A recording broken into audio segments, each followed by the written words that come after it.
तो आप सब इस बात का एहसास कर जाएंगे कि बाबा साहब भीमराव अंबेडकर बार बार किसी एक बात को लेकर के दलितों को आगाह करते थे। तो आगाह करते थे इस बात को लेकर के कि कभी भी उन लोगों की चक्कर में मत पड़ना जो देश के विभाजन के कारक हैं। दुर्भाग्य यह है कि प्रदेश को दंगों की आग में झोंकने वाली,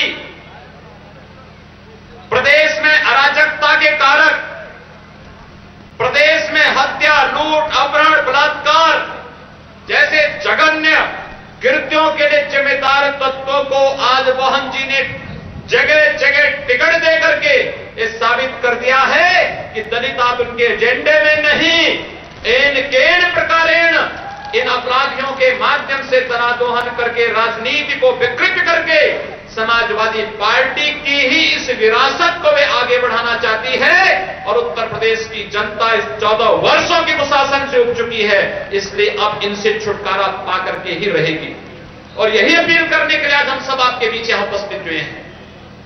आश्चर्य होता है मुझे, 1 साल नहीं, 2 साल नहीं, हर 5 साल में तो आपको परिवर्तन करने का अवसर मिलता ही है। लगातार 3 चुनावों को हम देख रहे हैं, 2002, 2007, 2012 और ये चौथा चुनाव है 2017। इन 14-15 वर्षों में उत्तर प्रदेश के अंदर 800 से अधिक दंगे हुए और हर दंगे में प्रताड़ित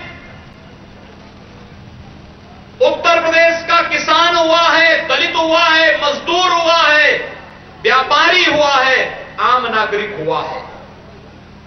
कभी भी जब यहां का दंगों का शिकार दलित और किसान होता था, एक भी बार बहन जी की आवाज उनके प्रति सहानुभूति की नहीं निकलती थी।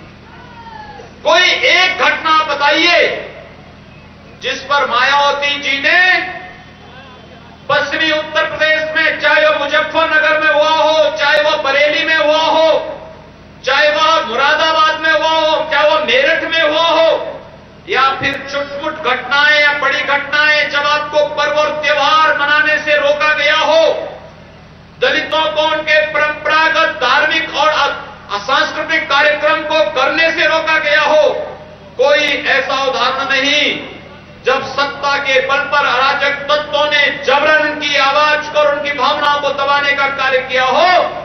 और मायावती जी ने खुल करके दलितों के पक्ष में बोला हो, कभी नहीं बोला। उन अराजक तत्वों के साथ खड़े होकर के इस क्षेत्र की भावनाओं को दबाने का ही कार्य उन्होंने किया है। उत्तर प्रदेश में जन भावनाओं को दबाने का ही कार्य किया है। और यही अपील करने के लिए आज हम सब आपके बीच आए हैं। आखिर कब तक ये दौर चलेगा?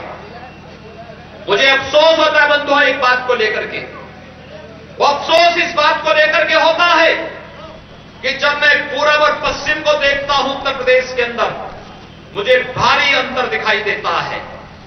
भारी अंतर इस रूप में दिखाई देता है, लोग कहते हैं, बड़े बड़े नारे पूछते हैं, बड़े बड़े दावे पूछते हैं कि हमने पश्चिम में विकास कराया, पूरब में विकास नहीं हुआ। लेकिन मैं दावे के साथ कह सकता हूं, हो सकता है विकास के पायदान पर हम एक सीढ़ी कम होंगे, लेकिन मैं विश्वास के साथ कह सकता हूं पूर्वी उत्तर प्रदेश में किसी मां बहन की इज्जत के साथ कोई दुराचारी हाथ डालने का दुस्साहस नहीं कर सकता है। जितने भी दंगे हुए ये पश्चिमी उत्तर प्रदेश में ही क्यों हुए? लखनऊ में दंगा होता है, कानपुर में दंगा होता है, इलाहाबाद में दंगा होता है, बरेली में होता है, शाहजहांपुर में होता है, मुरादाबाद, मेरठ, अलीगढ़, आगरा, मुजफ्फरनगर, ये सब जगह कई कई बार दंगे हो जाते हैं। पूर्वी उत्तर प्रदेश में नहीं हो सकता है क्योंकि वहां का नागरिक अपने स्वाभिमान और सम्मान की रक्षा करना सीख चुका है और अपने हितों की लड़ाई लड़ना सीख चुका है। किसी भी दुराचारी ताकत के साथ लड़ने का जज्बा रखता है। और यही कारण है कि आज पूर्वी उत्तर प्रदेश में दंगा नहीं होता, वहां पर विकास की बात होती है। पश्चिमी उत्तर प्रदेश में जब हम जाते हैं अनेक समस्याएं सामने आती हैं। माताएं बहनें कहती हैं कि हमारी बेटियां सुरक्षित नहीं, स्कूल नहीं जा सकती, कैसे हम स्कूल भेजें? नातेदार रिश्तेदार के यहाँ तो भेजें, पैसा इतना नहीं कि हॉस्टल में रख सकें, हमारी मजबूरी है उस बालिका को घर में बिठाना। ये स्थितियां यहां पर पैदा क्यों हुई? सामूहिक पलायन, सांप्रदायिक हिंसा के प्रति संवेदनशील क्षेत्रों में सामूहिक पलायन हो रहा है। आज भी राजनीतिक नजरिए से हम देखने का प्रयास कर रहे हैं कि नहीं वोट मिल जाएगा, इसलिए इस मुद्दे को मत उठाओ। आखिर कब तक चलेगा? अवैध बूचड़खानों का संचालन सरेआम हो रहा है।